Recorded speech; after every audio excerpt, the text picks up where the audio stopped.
जय मसीह की प्रिय मित्रों, हम परमेश्वर के राज्य और उद्धार से संबंधित दृष्टांतों की श्रृंखला में आगे बढ़ रहे हैं। आज हम एक बहुत ही महत्वपूर्ण और गहरे अर्थ वाले दृष्टांत का अध्ययन करेंगे, खोई हुई भेड़ का दृष्टांत, जो हमें लूका 15 अध्याय 3 से 7 वचन में मिलता है। तुम में से कौन है जिसकी 100 भेड़ें हों और उनमें से एक खो जाए तो 99 को मैदान में छोड़कर उस खोई हुई को जब तक मिल न जाए खोजता ना रहे, और जब मिल जाती है तब वह बड़े आनंद से उसे कांधे पर उठा लेता है और घर में आकर मित्रों और पड़ोसियों को इकट्ठे करके कहता है, मेरे साथ आनंद करो क्योंकि मेरी खोई हुई भेड़ मिल गई है। मैं तुमसे कहता हूं कि इसी रीति से एक मन फिराने वाले पापी के विषय में भी स्वर्ग में इतना ही आनंद होगा जितना कि 99 ऐसे धर्मियों के विषय नहीं होता जिन्हें मन फिराने की आवश्यकता नहीं। इस दृष्टांत उस समय कहा गया था जब फरीसी और शास्त्री यीशु की आलोचना कर रहे थे। वे यह देखकर असंतुष्ट थे कि यीशु पापियों और चुंगी लेने वालों के साथ बैठते और उनसे बातचीत करते थे। उनके मन में यह विचार था कि एक धार्मिक गुरु को पापियों से दूर रहना चाहिए। इस स्थिति में यीशु ने यह दृष्टांत सुनाया ताकि वे परमेश्वर के हृदय को स्पष्ट रूप से समझा सके। यीशु एक चरवाहे का उदाहरण देते हैं जिसके पास 100 भेड़ें हैं।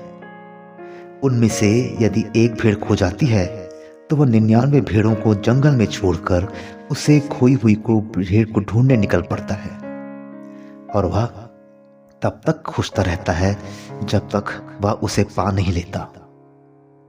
यह बात हमें दिखाती है कि चरवाहे के लिए हर एक भेड़ बहुत मूल्यवान है।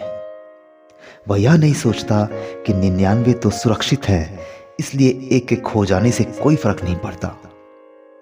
उसके लिए खोई हुई एक भेड़ भी उतनी ही महत्वपूर्ण है। यहां एक महत्वपूर्ण बात समझनी आवश्यक है।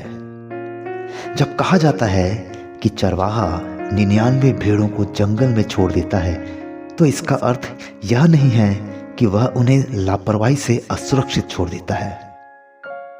प्राचीन समय में चरवाहे बहुत सावधानी से अपने झुंड की देखभाल करते थे। जब किसी एक भेड़ के खो जाने की स्थिति होती थी तो वह पहले बाकी भेड़ों को एक सुरक्षित स्थान पर इकट्ठा करके रखते थे। वे उन्हें ऐसे स्थान पर ठहराते थे जहां प्राकृतिक सुरक्षा होती थी, जैसे चट्टानों के बीच का क्षेत्र, घाटी का सुरक्षित भाग, कांटेदार झाड़ियां या किसी प्रकार का घेरा। इस प्रकार भेड़ें एक साथ सुरक्षित रहती थी।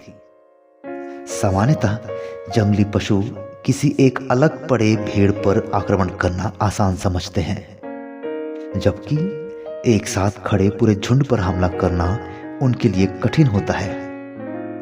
इसलिए चरवाहे का उस एक खोई भेड़ को खोजने जाना 99 को त्याग देना नहीं था, बल्कि एक समझदारी और जिम्मेदारी भरा निर्णय था।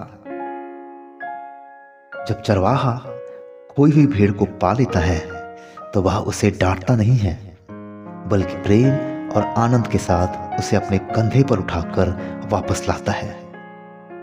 फिर वह अपने मित्रों और पड़ोसियों को बुलाकर कहता है कि मेरे साथ आनंद मनाओ क्योंकि मेरी खोई हुई भेड़ मिल गई है।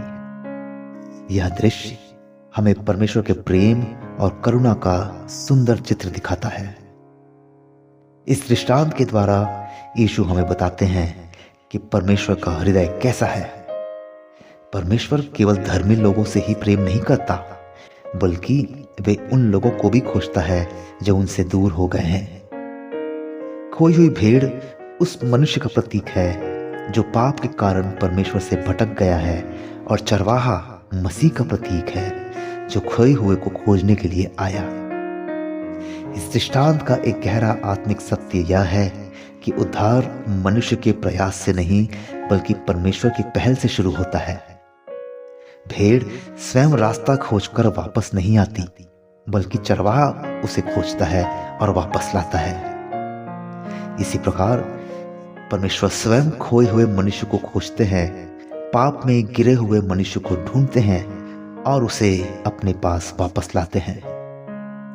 आत्मिक दृष्टि से झुंड कलीसिया का प्रतीक भी है, जो इस संसार रूपी जंगल में जीवन जीती है। फिर भी वह अकेली और असुरक्षित नहीं है, क्योंकि परमेश्वर की उपस्थिति और पवित्र आत्मा उसकी रक्षा करते हैं। इसके विपरीत जो विश्वासी संगति से दूर हो जाता है, वह आत्मिक रूप से अधिक कमजोर हो सकता है, क्योंकि अकेलापन आत्मिक खतरे को बढ़ा देता है। यीशु अंत में यह सिखाते हैं कि जब एक पापी मन फिराता है तो स्वर्ग में बड़ा आनंद होता है। यह दिखाता है कि परमेश्वर के लिए हर एक आत्मा अनमोल है। 99 सुरक्षित भेड़ों से भी अधिक आनंद उससे खोई हुई भेड़ के मिलने पर होता है। अतः यह दृष्टांत हमें सिखाता है कि परमेश्वर का प्रेम खोजने वाला प्रेम है। वह खोए हुओं को त्यागना नहीं, बल्कि उन्हें ढूंढकर वापस लाता है।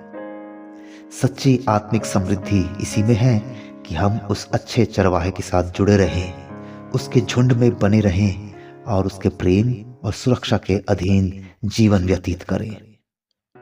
परमेश्वर आप सबको आशीष दे। जय मसीह की।